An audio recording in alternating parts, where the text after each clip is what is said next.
A very good afternoon, everybody, as we wait for our 5:30 streaming about Kenneth Grahame to begin. Hope your Monday has gone well, whatever you have been doing. If there was a character from The Wind in the Willows that you could have a cup of tea with, or a glass of orange squash with, or a glass of milk with, then whom might that be? We are nearly there. We are there. 5:30 Monday. Lovely to see you all. And thank you so much for being with us and for watching whenever you are and wherever you are. Welcome to St. Michael at the Northgate Church in Oxford, or on behalf of that, I'm not quite there at the moment. And we continue our Monday series on 7 thoughts of interesting characters from history. And today it is Kenneth Grahame. And if we're not sure what he looks like, he looks something like that.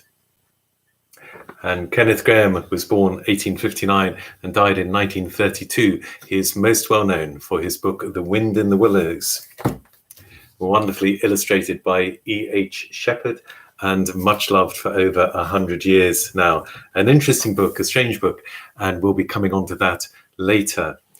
Kenneth Grahame grew up as a child in Scotland, and then his mother very sadly died when he was 5, and his father wasn't able to look after him, and he came back down to relations in the south. When he was 40, he got married, and the next year they had their only child, a boy named Alistair, whose nickname was Mouse. And Alistair was slightly premature at his birth, and sadly he was born with one eye completely blind and the other eye not all that well, but his parents loved him very much. But he grew up a little bit fragile medically. When he was about 4, Kenneth Grahame, his father, would go in and would tell stories about badger and toad and ratty and mole, just very little and quite rightly child-friendly stories. When Alistair was a little bit older, Kenneth Grahame would write to him and would add further tales of what had happened with those 4 characters on the riverbank.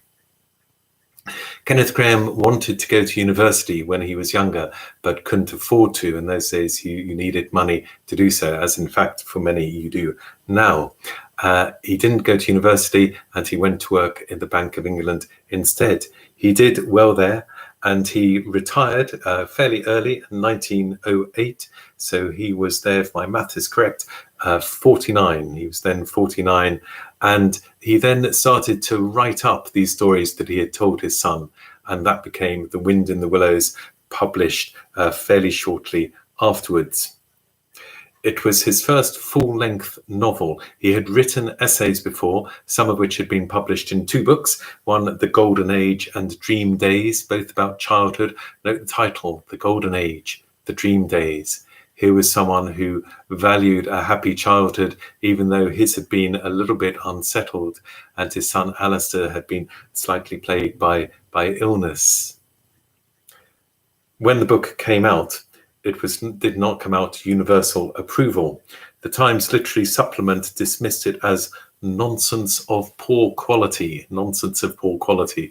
So if any of you write books and they're sent back with very polite letters from editors, then or agents, then remember that it's happened to many, including Kenneth Grahame. It was published but not reviewed all that positively. Nonsense of poor quality.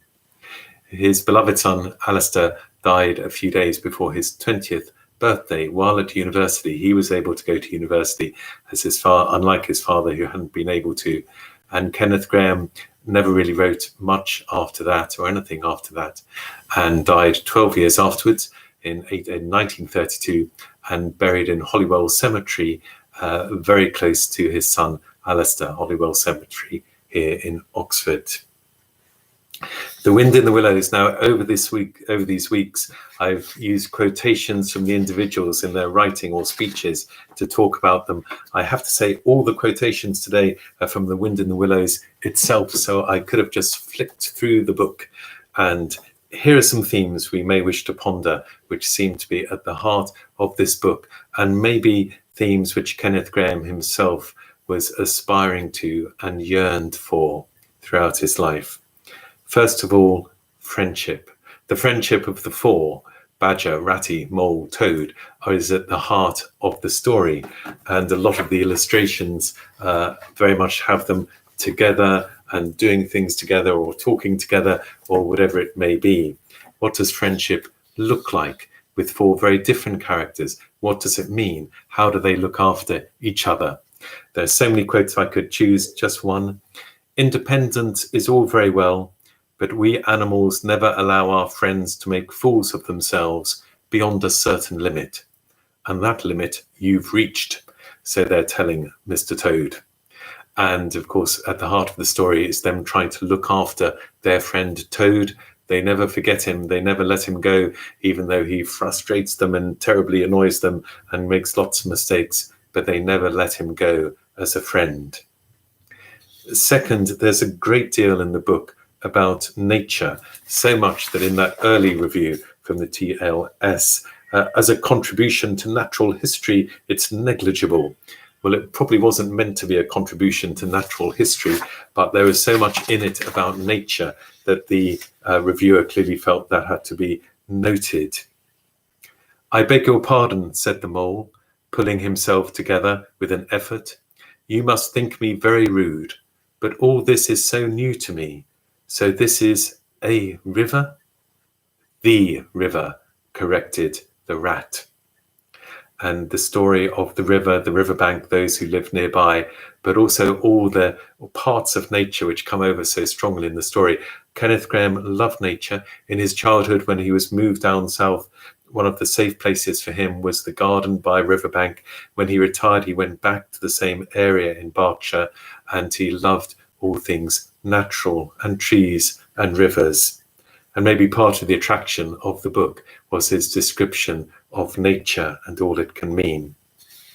Thirdly, there's lots about home and all that matters. A word about mole. Home, that was what they meant. Those caressing appeals, those soft touches wafted through the air, those invisible little hands pulling and tugging all one way. But it was good to think he had this to come back to, this place which was all his own, these things which were so glad to see him again, and could always be counted upon for the same simple welcome. It was good to think he had this to come back to. Clearly, home was very important for Kenneth Grahame, the concept of home. In fact, his own relationship with his son Alistair was slightly distant at times, but home as an ideal was something he looked to, and both perhaps reflecting on his own childhood, but also the own home that he formed with his wife. How strong are we in our feelings about home? What makes a good home, a happy home, a safe home, a home which will always give the same simple welcome? Fourthly, slightly connected, there's lots in the book that's very evocative of simple pleasures. One gets the impression that Kenneth Grahame does not aspire to the glamorous and exotic particularly. It's the simple things which count. Toad at one point smells some toast. The smell of that buttered toast simply spoke to Toad, and with no uncertain voice talked of warm kitchens, of breakfasts on bright frosty mornings, of cosy parlour firesides on winter evenings, when one's ramble was over and slippered feet were propped on the fender, of the purring of contented cats and the twitter of sleepy canaries. Warm kitchens, breakfasts on bright frosty mornings, parlour firesides. Parlour for our younger viewers was often the front room and very cosy. When one's walk was over, slippered feet were propped on the fender by the fire, the purring of contented cats, and so on, evoking simple pleasures to be valued. And the famous phrase, which comes quite early, when Ratty says, there is nothing, absolutely nothing, half so much worth doing as simply messing about in boats. Not glamorous, not exotic, etc. Don't need great resources for it, just to be able to mess about in a little boat on a river if you happen to be fortunate enough to live close. Sometimes this evocation of simple pleasures, of the familiar, of the homely, is very intentional. Beyond the wild wood comes the wide world, said the rat. Wide world in capital letters from Kenneth Grahame. And that's something that doesn't matter either to you or me. I've never been there and I'm never going, nor you either, if you've got any sense at all. One of the attractions of The Wind in the Willows is that it's very cozy, homely, maybe almost a little bit too much. And there is this desire that we're not going to look further. This is our world and we feel comfortable here. However, there are moments when, again, that intentionally is broken.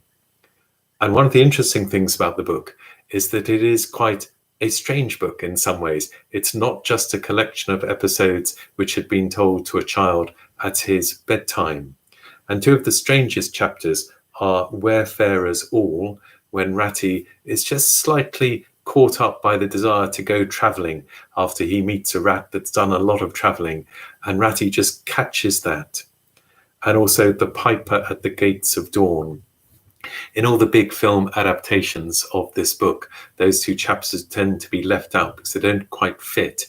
Here is a writer that's courageous enough to go off in different places. Wayfarers All and The Pipers at the Gates of Dawn have nothing to do with Toad's own adventures, and it's Toad's adventures which really is the narrative of the book. But they are clearly worth including anyway. I've seen one theatrical version which includes The Piper at the Gates of Dawn, which is a very spiritual chapter, and congratulations to that theatre for putting that on and that playwright. And that moves us on to point 6. There's a lot of yearning and there's quite a lot of spirituality in The Wind in the Willows. There's one moment, this is from The Pipers at the Gates of Dawn, where Mole and Rat end up in the presence of Pan, the old Greek god Pan, and he's there. If I can just slight tangent, Tolkien and C.S. Lewis, they loved the atmosphere in The Wind in the Willows. They didn't feel Kenneth Grahame needed to go that far to identify that source of spirituality. Anyway, but this particular phrase, Rat, Mole, found breath to whisper, shaking. Are you afraid? Afraid, murmured the rat, his eyes shining with unutterable love. Afraid of him? Oh, never, never. And yet, oh Mole, I am afraid. Those of us who know Lewis and Narnia will remember that bit that Aslan is not a tame lion, that he's good, but he's not safe. Afraid? And yet, oh Mole, I am afraid. And this fear of this holy fear, this reverence of powerful spirituality, alongside the spiritual, there is a great sense of yearning. Mole stood still a moment, held in thought, as one wakens suddenly from a beautiful dream, who struggles to recall it, but can recapture nothing but a dim sense of the beauty in it, the beauty. And that yearning for beauty and for joy, again echoed by C.S. Lewis, and this is from his sermon, The Weight of Glory. For then they are not the thing itself, they are only the scent of a flower we have not found, the echo of a tune we have not heard, news from a country we have never yet visited. In The Wind in the Willows, as one wakens suddenly from a beautiful dream, who struggles to recall it, there is something bigger, more beautiful, more joyful out there, and the characters in The Wind in the Willows sometimes just catch a glimpse of it. As I say, both Lewis and Tolkien thought it would have worked better if Kenneth Grahame had left just that little bit unsaid, as Tolkien leaves it unsaid in The Lord of the Rings. But that sense of yearning, that sense of spirituality is strongly there. And lastly, there's really quite a lot of humour in The Wind in the Willows. And some of it is fairly obvious, like when the four heroes are wondering how to take back Toad Hall from the evil weasels and stoats. We shall creep out quietly into the butler's pantry, cried the mole. With our pistols and swords and sticks, shouted the rat. And rush in upon them, said Badger. And whack 'em and whack 'em and whack 'em, cried the Toad in ecstasy, running around and round the room and jumping over the chairs. And it's a good comic scene, and we can all imagine it. There's other more subtle moments, and here's one. And when Toad is in prison, and of course Toad is really the hero of the story, but he's not often terribly heroic. And the jailer's daughter, who's very wise, sees Toad in a terrible state and sobbing and upset and with no hope at all, and so brings in a nice meal, including some hot cabbage, but knows enough not to say too much to Toad. So the wise girl retired for the time, but of course a good deal of the smell of hot cabbage remained behind, as it will do, and Toad, between his sobs, sniffed and reflected, and gradually began to think new and inspiring thoughts of chivalry and poetry and deeds still to be done. Now, chivalry and poetry and deeds still to be done could come straight from a modern translation of the Arthurian legends. This is heroic stuff. But in the Arthurian legends, they are not brought about by the smell of hot cabbage.